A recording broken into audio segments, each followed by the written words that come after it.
TIC. Allez, de citation, Tu veux d'expression. commencer? Je commence tout le temps. Tu voudrais que je commence?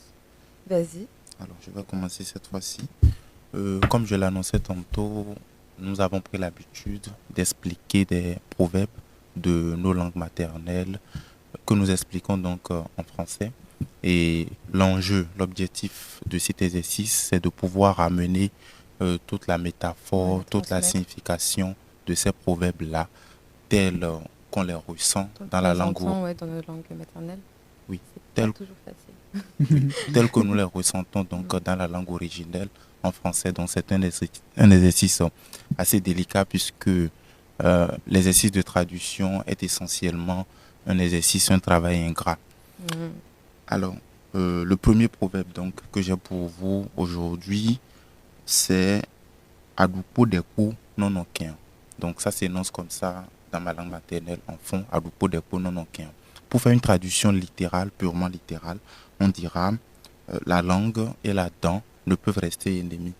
La langue et la dent ne peuvent rester ennemis. C'est Alors, drôle. c'est un proverbe que l'on dit pour dire que deux amis, les vrais amis, sont inséparables. Donc, les vrais amis sont inséparables. Euh, deuxième proverbe. Le deuxième proverbe dit que l'enquedo Kelly non pas mis en soin. L'enquedo Kelly non pas mis en soin. Cela voudra dire que la bête qui sue l'éléphant ne se fait pas mouiller par la rosée. Oh, La ça. bête qui sue l'éléphant ne se fait pas mouiller par la rosée. Tu sais, des fois, moi j'y pensais, mais nous, quand on a ces expressions et proverbes en nos langues maternelles, mais en français aussi, des fois, on a déjà des images qui s'approprient ces poèmes, ces expressions, etc. Du coup, Et on arrive tout de suite à comprendre ouais. le sens. Et je me demandais, en fait, est-ce que des fois ça a des portées comiques ou quand on le dit, quand tu utilises ces expressions, par exemple, en ta langue maternelle, est-ce que c'est complètement sérieux? Parce que moi, des fois, j'ai parlé d'expressions, mais en fait, dans ma langue, c'était humour. Enfin, il y avait beaucoup d'humour, en fait, j'avais beaucoup d'images d'humour. Et quand je vous le transmettais, je voyais pas forcément rire. Du coup, je me disais, bon, et j'ai pas rebondi depuis. Mais dis-moi, du coup, pour celui-là, en fait, est-ce que quand vous l'employez, c'est dans quel sens, par exemple? Alors, bon, Je t'ai coupé d'ailleurs, désolé. oui, pour ce proverbe-là, typiquement, c'est assez sérieux, mais l'effet hilarant dont tu parlais tout à l'heure est assez présent dans d'autres proverbes également. Il y a des proverbes qui, en réalité, lorsque l'on se met à traduire, n'a rien à voir avec le sens qu'on pourrait donner en français, Ouais, mais c'est juste quelque chose que l'on dit pour faire rire, pour amuser. Donc oui, l'effet comique se ressent à travers certains proverbes, mais ce n'est pas toujours le cas pour tous les j'imagine. proverbes du coup. Celui-là, quand on dit que la bête qui suit l'éléphant ne se fait pas mouiller par la rosée, est un proverbe que l'on dit, c'est quelque chose que l'on dit de son protecteur. Quelqu'un qui vous protège, quelqu'un qui assure vos arrières. Donc vous pouvez dire ça, c'est votre sauveur en réalité. Donc lorsque vous voyez cette personne-là, vous pouvez être fier et voilà, vous lui dites que vous pouvez dire ce proverbe-là juste pour l'encourager à Pour continuer. l'encourager, Voilà. ok. Donc c'est un peu cela. Alors, le dernier proverbe, puisque j'en ai prévu 3 aujourd'hui, c'est Yemologozoa Yekotondokutongbang. Yemologozoa Yekotondokutongbang. Ça veut dire quand on voit la tortue, déjà son physique, on sait que ses os sont courbes. Ok. Voilà, quand on voit la tortue, on sait que ses os sont courbes. Donc, c'est un proverbe qui se dit simplement pour évoquer que l'on reconnaît une personne à son comportement. À son comportement, pas à ce qu'il dit, pas à ce qu'il dit vouloir faire, mais à ce qu'il fait. Si on doit ramener ça un peu dans notre langage habituel en français, c'est comme on dit, euh, il faut beaucoup plus suivre le comportement d'une personne, ce que fait la personne, que de suivre ce qu'il dit. Euh, D'accord. J'avais trouvé un parallèle, En mais là, français, c'est vrai. On pourrait dire que les actes sont plus importants que les mots, peut-être. Ouais, oui, c'est ça. Oui. C'est Les ça. actes sont beaucoup plus importants que les mots. Voilà, Ouais. exactement. Donc, oui, c'est ce que ça veut dire, justement. On est déçu quand il n'y a pas d'image qui s'apparente à la traduction. À la Oui, traduction, quand ça ouais, paraît c'est comme ça, ça veut pareil. dire, ah, c'est Ouais, pas ça. c'est Mais... un peu- Oui, mais c'est complètement Et ça. ça met aussi Oui, beaucoup c'est- plus en difficulté quand c'est comme ça. Oui, oui, Ouais. ouais, c'est compliqué, ouais. Traduire. Justement.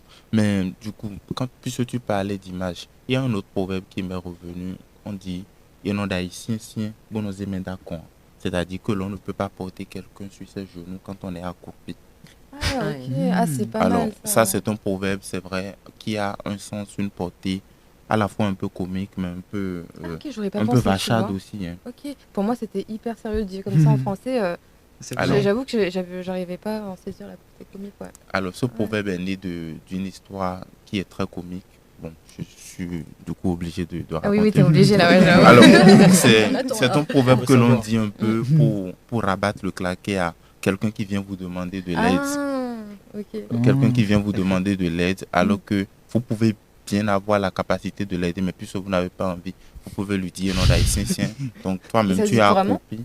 Alors oui, ça Ah, se dit ok. couramment. Donc, quelqu'un qui vient de vous demander de l'aide et que vous n'avez pas envie d'aider, bah, vous lui dites ça, quoi, que vous-même vous êtes accroupi et qu'il Ouais. n'était pas Et tu possible. veux que Voilà. je te porte sur Que mes vous- genoux, quoi. que- Ok, tu veux d'accord. que je te porte sur mes genoux, c'est pas possible, quoi.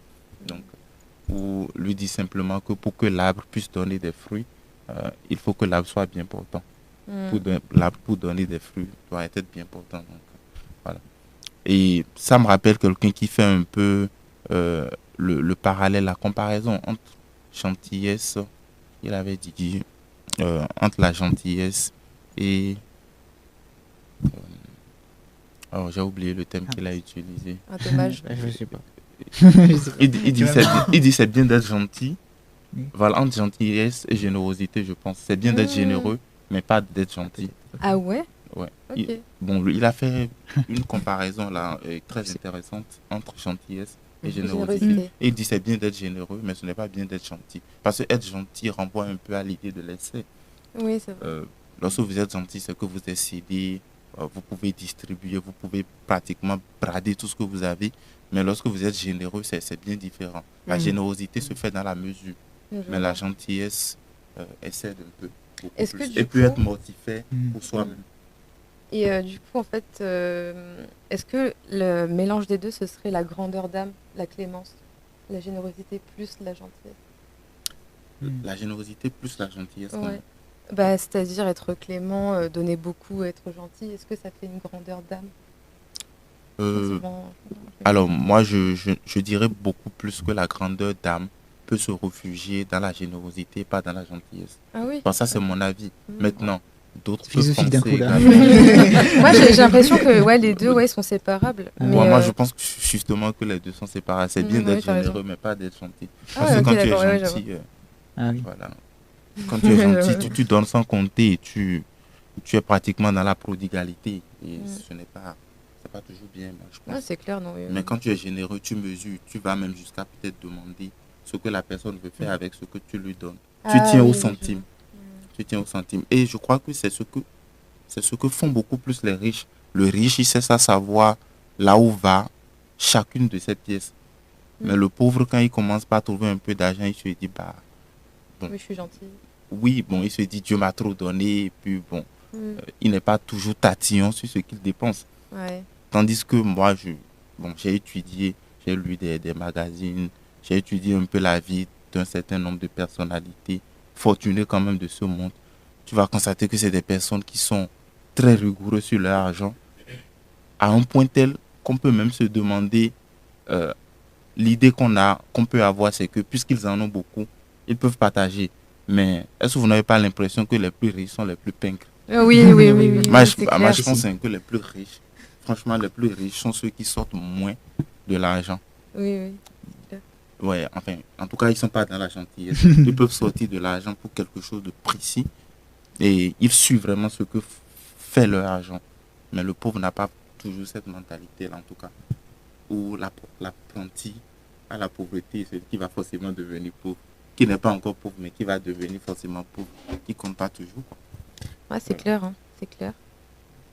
Donc voilà, j'en aurais fini. Je pense que je te laisse maintenant le Bah prêchoir. écoute, moi Faut que malheureusement, tu je nous pense présentes que tes propos. ça va pas être aussi long que toi.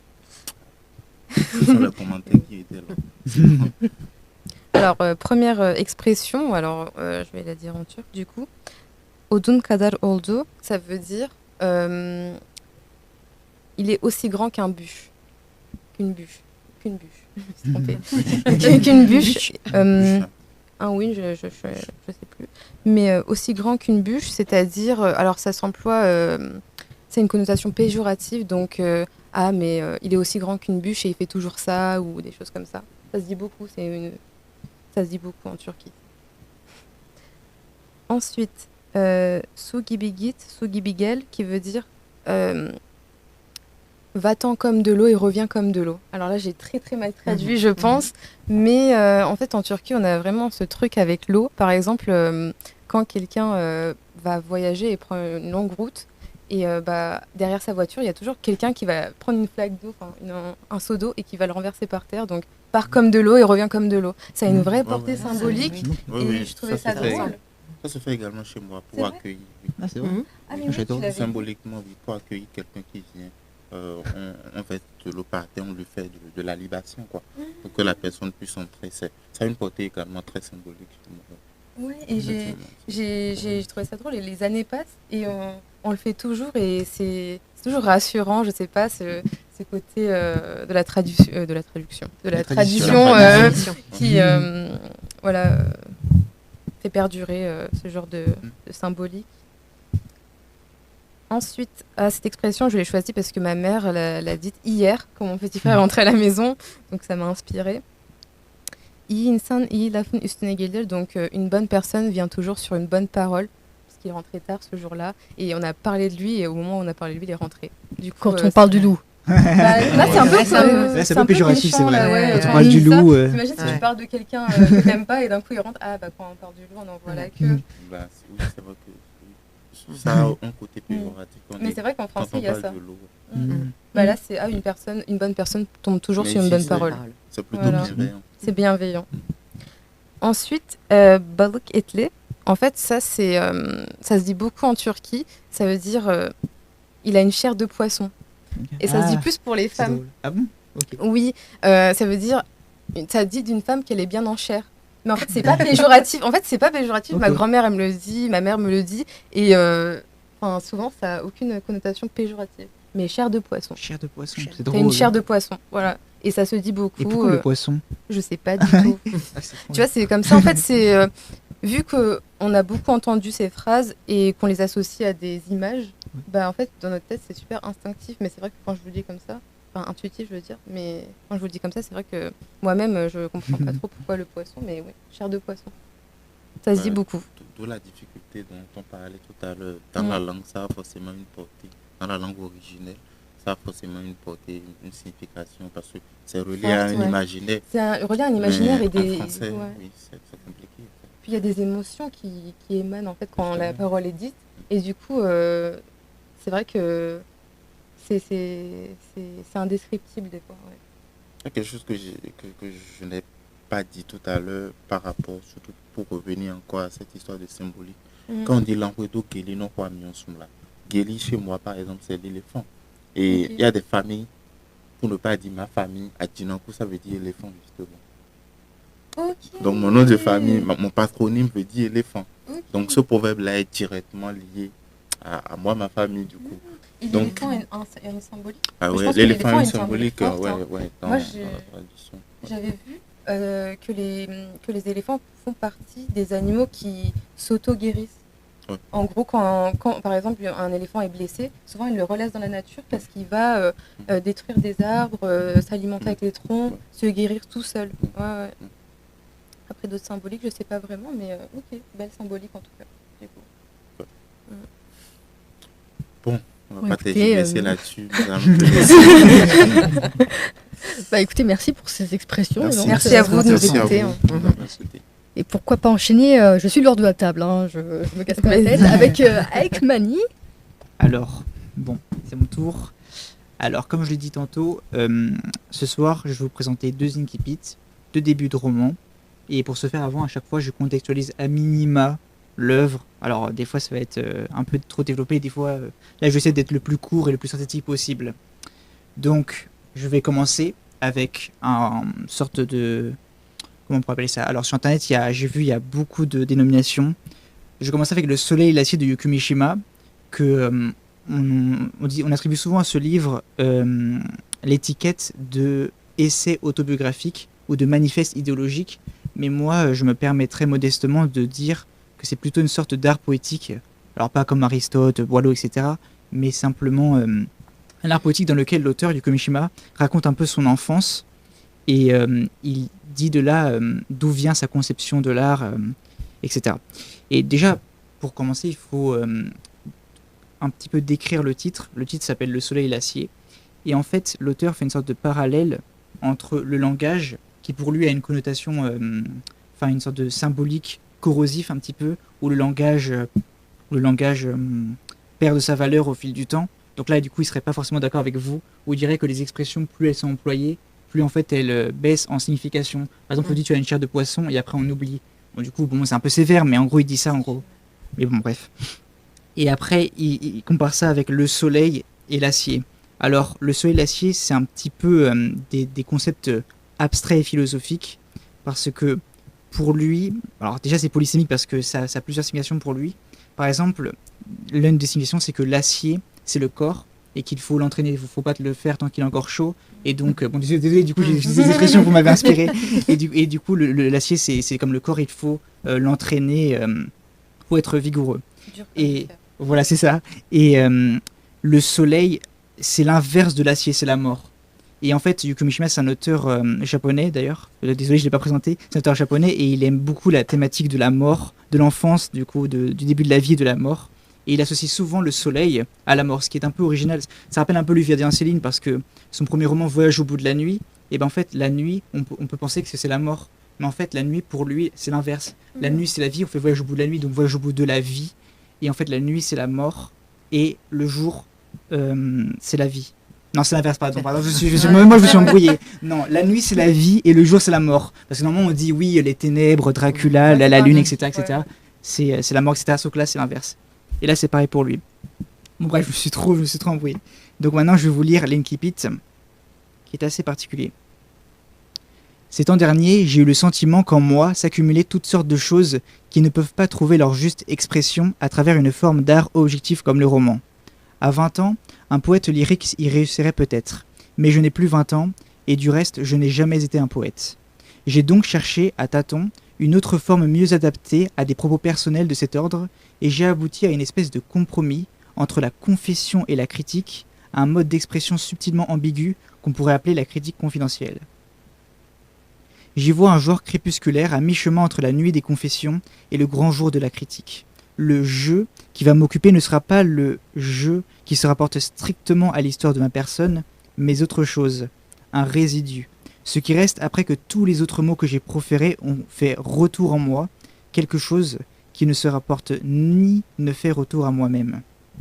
Voilà, c'est un peu bizarre. En fait, c'est un petit peu compliqué pour rien parce que c'est simplement l'idée qu'il y a toute une différence entre le moi simple, le moi de tous les jours, et le moi qu'on couche à travers l'écrit. Là, c'est tout le débat avec Proust, Sainte-Beuve, etc. Mais là, on rentre dans des constatations autres. Voilà, juste, je trouvais cette Inkipit assez drôle et je voulais le partager avec vous. Parce que ça rappelle souvent, vous savez, par exemple, encore l'Inkipit des Confessions, Rousseau dit « Oui, je fais une œuvre qui n'a pas son pareil », alors que Saint-Augustin fait la même chose. Vous voyez, en fait, des fois, les écrivains sont très orgueilleux et disent « Ah, je fais un truc de fou, etc. » Que là, Yukio Mishima, il dit juste « Ah, je sais pas trop quoi faire, je pense que je fais un truc comme ça, etc. » Et ce qui est drôle, c'est que c'est un Inkipit, c'est pas une préface où il précise, c'est juste un Inkipit où il avoue que il ne sait pas ce qu'il va faire. Et j'ai trouvé ça très drôle. C'est intriguant. Ouais, mais le livre est pas mal. Bon, maintenant, le second livre que je vais vous présenter, c'est un recueil de nouvelles qui s'appelle Jonas ou l'artiste au travail, suivi de La pierre qui pousse de Albert Camus. Alors, bon, dans les Inkipits, Albert Camus, on pense souvent à Aujourd'hui, Maman est morte, ou Petit hier, je ne sais pas. Mais j'ai décidé de vous en montrer un qui est plus méconnu et qui est il est assez drôle, il y a des symbolismes, etc. Et donc, je vais vous parler de ça tout de suite. Et alors, bon, de toute façon, il va bien expliquer mieux que moi. Donc, déjà, ça commence par une citation biblique. « Jetez-moi dans la mer, car je sais que c'est moi qui attire sur vous cette grande tempête. » Jonas. Et justement, Gilbert Jonas, artiste peintre, croyait en son étoile. Il ne croyait d'ailleurs qu'en elle, bien qu'il se sentît du respect et même une sorte d'admiration devant la religion des autres. Sa propre foi, pourtant, n'était pas sans vertu, puisqu'elle consistait à admettre, de façon obscure, qu'il obtiendrait beaucoup sans jamais rien mériter. Aussi, lorsque, aux environs de sa 35e année, une dizaine de critiques se disputèrent soudain la gloire d'avoir découvert son talent, il n'en montra point de surprise. Mais sa sincérité, attribuée par certains à la suffisance, s'expliquait très bien, au contraire, par une confiante modestie. Jonas rendait justice à son étoile plutôt qu'à ses mérites. Et là, ce que j'adore dans ce début, c'est qu'en fait, on nous explique qu'il y a un artiste qui, exactement comme Yukio Mishima dans son Incipit, va un petit peu à tâtons. Il croit en son étoile et se dit oui, je méritais et j'aurais rien fait, etc. Et je sais pas, j'aime beaucoup en fait, vous savez, c'est dans ces deux livres, au début cette thématique un peu du hasard, je vais à l'aveugle et je verrai si ça marche, etc. Parce que là, c'est un peu comme moi actuellement de cette chronique où j'ai pas pris de notes et du coup j'ai pris ces deux livres au hasard et finalement à tâtons, je trouve qu'il y a une similitude, donc je suis plutôt content. Et voilà comment je finirai ma critique. Merci. Intéressant. Intéressant, ouais. Tu me prêteras pardon, Yukio Mishima, si tu Yukio veux. Mishima. Avec plaisir. Top, bah merci Mani pour cette chronique. On va enchaîner. On enchaîne, on fait tous les littéraires d'un coup. On enchaîne avec Alexis. Oui. Donc, vais nous moi, je parler vais de vous ton présenter La Maison des Feuilles, qui est un livre. J'ai un petit. Ok. Présentation arrive. Voilà. Donc, c'est un livre écrit par Marc Danielewski. C'est pas son premier livre, mais un des seuls livres qu'il a fait, puisque il a fait très peu de livres, mais avant que ce livre fonctionne, il en a fait quand même quelques-uns. Il en a fait, je crois, 4-5. Donc, je vais d'abord commencer par vous présenter le livre. Après, je vais vous parler un peu de l'auteur, même si j'ai déjà un peu commencé. Et puis, après, je vous dirai ce que j'en ai pensé, et puis ce que vous pouvez aimer, ce que vous allez aimer.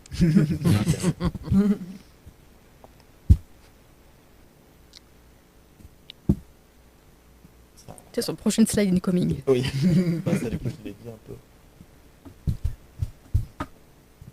J'ai l'impression qu'on est dans un oral. Mais non, c'est vrai. Voilà, donc je fais une petite intro vite fait. Donc, le livre, il est paru tout d'abord en 2000 aux États-Unis, vu que Marc Danielewski est donc américain. Enfin, il est d'origine, je crois, polonais, mais il est né aux États-Unis. Donc il est apparu en 2000 et a été traduit une première fois en 2002 en France. Donc, c'est un assez vieux livre, mais à ce moment-là, il n'a pas beaucoup marché. Et même s'il a eu quelques ventes quand même, il a surtout marché vers les années 2010, je crois, de 2010 à 2015, pour une raison que j'ignore, mais tant mieux, puisque c'est un ouvrage assez unique et exceptionnel, c'est le bon mot, je pense. Donc, il a eu aussi une réédition, donc c'est celle que j'ai remasterisée en couleur, qui est parue en 2022, et en fait, donc il a sorti le premier livre en l'an 2000, mais de 2000 à donc, je pense, je sais pas jusqu'à quand, mais pendant une assez longue période, il a rédigé des lettres pour accompagner son œuvre et donner plus de précision, puisque c'est une œuvre très difficile à comprendre et très difficile à lire même. Vous allez comprendre pourquoi un peu après. Je fais beaucoup de teasers. Oui. Mais c'est pour monter un peu la hype. Et du coup, ils ont décidé de réunir donc les lettres et tous les textes qu'il a ajoutés, dont une même édition, afin d'avoir tout en même temps lorsque l'on...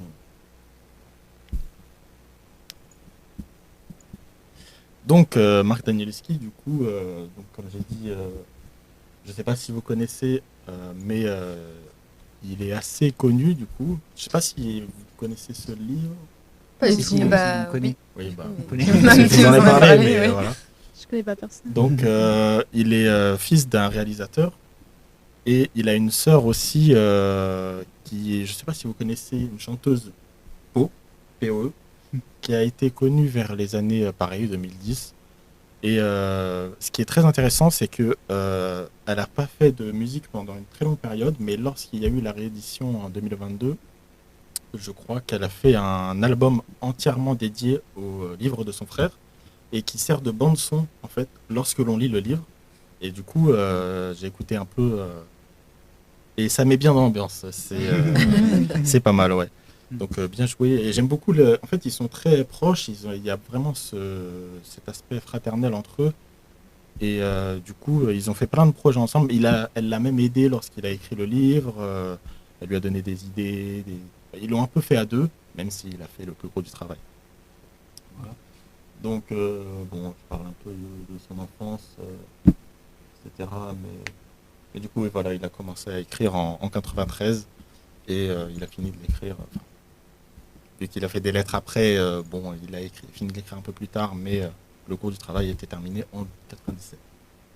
Donc, je vais vous parler maintenant du synopsis, que vous attendez tous, j'espère. Oui. Donc, c'est un roman d'horreur psychologique qui, donc, on suit l'histoire d'un jeune homme, Johnny, qui trouve dans l'appartement d'une personne âgée récemment décédée plein de notes et de pages d'une histoire dont personne ne connaît l'existence et personne ne sait si elle est réelle ou pas dans l'univers du livre.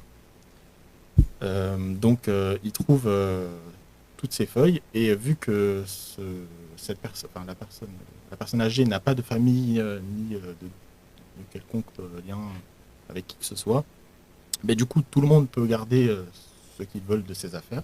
Ils sont un peu mis aux enchères, mais bon, personne ne veut les acheter. Sauf Johnny, qui trouve un intérêt particulier pour l'histoire et qui fait une fixette, presque une obsession sur l'histoire racontée, sur toutes les notes, et c'est presque un documentaire qui a été raconté.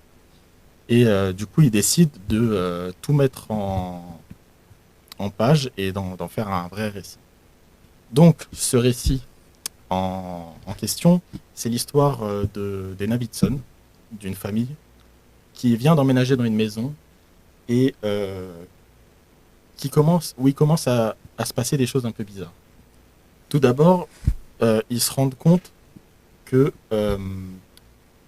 2 chambres à l'étage sont... Non, je ne vais pas formuler ça comme ça.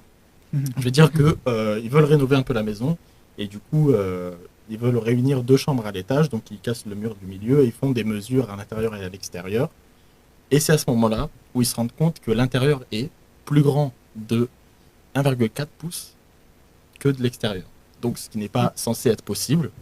Ils font venir des experts et la ville s'intéresse à ce cas. Mais vu que personne ne peut l'expliquer et que ça n'a pas trop d'importance, ça ne va pas plus loin que ça. Jusqu'au jour où il y a une porte qui apparaît dans l'un des murs de leur salon. Et ils se retrouvent face à un couloir qui devrait mener sur leur jardin. Sauf que ce couloir fait 5 minutes et demie parce qu'ils le chronomètrent en faisant l'aller-retour. Et en y allant, il manque même de se perdre puisque le couloir est constamment changeant. Ça ambiante le truc. Voilà, j'espère que j'explique bien. Après, je veux pas trop spoil non plus, mais voilà, ils vont se rendre compte que en fait, c'est énorme et le couloir mène à un dédale monstrueux avec un grand trou gigantesque au centre avec un escalier qui est d'ailleurs représenté sur la couverture qu'on voit ici. Un escalier où à un moment, ils décident donc avec des explorateurs, une équipe de tournage même, donc d'explorer. Et en fait, ils descendent pendant des heures l'escalier. Et du coup, après, ils se disent, on en a marre, il n'y a rien. Et ils remontent et en fait, ils ont fait 3 marches. Donc en fait, il y a eu presque une ellipse temporelle à ce moment-là. Et du coup, ils comprennent qu'il y a vraiment quelque chose de pas net avec cette maison. Donc, j'ai pas lu plus que ça. Donc, alors le truc, c'est que il y a... On peut changer... Mais c'est écrit d'une manière assez particulière. Et il y a beaucoup de notes de Johnny, mais aussi de la personne âgée qui a noté son propre récit. Donc, où est-ce que je pourrais montrer ? Donc, par exemple, voilà, ici on voit bien, je sais pas à quelle caméra ici, peut-être. Oui, c'est ça. Donc ici, on voit bien qu'il y a peut-être, je crois, ouais, plusieurs paragraphes. Donc chaque paragraphe, je crois que... Ah, attends, on essaie de mettre. Ça arrive. Ici, ok, voilà. Donc vous voyez, par exemple, là, tout ça, c'est des notes de... Ouais, tout ça ici. Donc là, il y a le récit, et tout ça, c'est de la note. Voilà. Et la note continue même... Tout ça. Toutes ces pages-là, c'est de la note. Et après, on revient dans le récit. Donc parfois, il faut... Enfin, c'est un bon bordel. Et parfois, c'est écrit aussi à l'envers. Voilà, c'est pas mal. Mais je vous promets que tout a un on sens. peut lire sans les notes ou il faut absolument lire les notes? Alors, il y a deux écoles. Il y a ceux qui lisent tout d'une traite, Mhm. donc de manière linéaire, et il y a ceux qui lisent 3 fois le livre, parce qu'ils lisent le récit, puis les notes, puis les autres notes. Ah oui, d'accord. Donc moi j'ai décidé C'est un de... bon investissement parce que Oui, oui, des ben, heures et des c'est pour ça heures. qu'on c'est vrai. dit que c'est un livre qu'il faut lire 3 fois minimum Mhm. pour bien le comprendre. Et oui, donc je vous promets que tout a un lien avec l'histoire, tout est fait exprès pour embrouiller votre cerveau et vous mettre dans du coup, une horreur psychologique, puisque vous ne D'accord. comprenez pas trop tout de suite pourquoi c'est comme ça, et c'est très intriguant aussi. C'est un des seuls livres que c'est même le seul livre que je connais qui joue autant avec la mise en page et donc il y a des pages parfois c'est écrit C'est drôle. on comprend pas trop pourquoi. Ah oui, On et a du dit coup que tu m'as la- demandé tout à l'heure. La forme mime le fond, quoi. Oh, et voilà. Ah ouais, j'avoue. C'est bien. Et tu l'as Si. acheté à combien? C'est pas indiscret. Il était à 30 €. Ok. Après c'est une édition, il y a pas mal de couleurs. Ouais, c'est une derrière, belle etc. édition, franchement. Ouais. Franchement, il est très chouette. Du coup, on peut voir ici que la couverture est plus petite à l'extérieur Ouais, j'ai compris. qu'à l'intérieur. Oui. Voilà. Pourquoi Donc, c'est pour ça. J'ai compris. Et puisque la maison est plus grande à l'intérieur Bah qu'à oui. l'extérieur. Mmh. Le livre, C'est c'est pareil exprès. en fait. Le récit est plus grand que. C'est drôle. Le récit est plus grand que la couverture. Donc à la Le fin, support. il y a des poèmes. Le support. donc, voilà. Il y a pas mal de citations aussi. Je vais vous en montrer un qui est pas mal. Oui, ça, je me rappelle, il y a des citations de Virgile aussi, de Marcel Ouais, Proust, et- de tous les auteurs classiques franchement, possibles. Ici, bon, il y a des poèmes assez sympathiques. Mais bon, ça a un sens et vous en faites pas, c'est pas non plus illisible. Et voilà, donc maintenant je vais dire ce que j'en pense. Bah, lisez-le. Voilà, c'est très intéressant. C'est très unique et que dire de plus à part que j'adore et que vous devez adorer. Parce que sinon, ça va pas le faire. Attends, j'ai une petite question. En fait, il a écrit ce livre, mais tu as dit qu'il avait écrit des livres avant. Oui, sauf que ces livres n'ont jamais marché. Ah, c'est pour ça. En fait, Et c'est- c'était trop normaux ou quoi? Parce qu'il a pété un câble, on dirait qu'il voulait faire à tout prix un truc différent, etc. Bah, je sais pas, oui peut-être, mais en fait il a écrit quelques livres, donc je me suis pas trop renseigné sur lesquels en particulier, mais je sais qu'il en a écrit 5-6, mais ça a vraiment pas du tout fonctionné et il a pourtant continué et tout jusqu'à qu'il écrive La Maison des Feuilles et ça devait être, c'est son dernier récit et en fait il s'est dit je le fais et si ça marche pas tant pis, j'arrête. Et au final, des Et années c'est- après, ça a marché. Putain, c'est fou. Du coup, Enfin, cet aspect mystérieux de la maison. Ça a marché à TikTok, ou pas? Il était encore en vie. Il a vu le oui, succès. mais il est encore en vie aujourd'hui. Il Ah, a il avait le je succès. crois, 60 ans.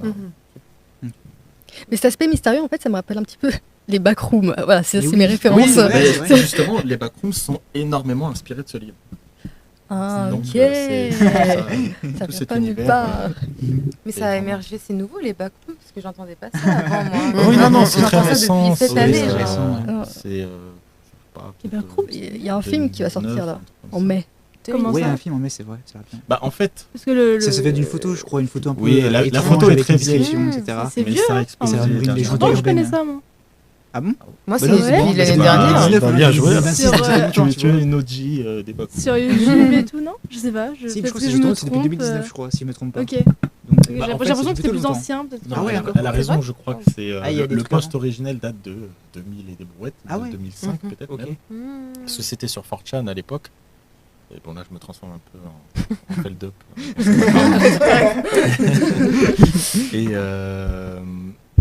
Et du coup ouais ça a explosé dernièrement je crois, mais ça fait quand même peut-être un petit moment finalement. Ok, Après ok. 2019, ceci dit, c'est déjà vieux. Oui, c'est vrai. Enfin, C'est vrai que Non, ça 2006, commence, hein, ouais. Ça fait un bout de temps déjà. Bah voilà, bah écoute, là, ça nous a inspiré, là, ce livre-là. Ça donne envie de le lire. Franchement, J'espère que vous allez y mettre le nez. tu nous le prêteras. Je ne passe pas Après à avoir chacun. fini. donc. Enfin, Ah ouais, trois ouais, fois, alors. 3 fois. hein. Dans 20 ans, il va venir nous voir. Tiens. Et bah top, merci beaucoup Alexis pour Mais cette de rien. chronique.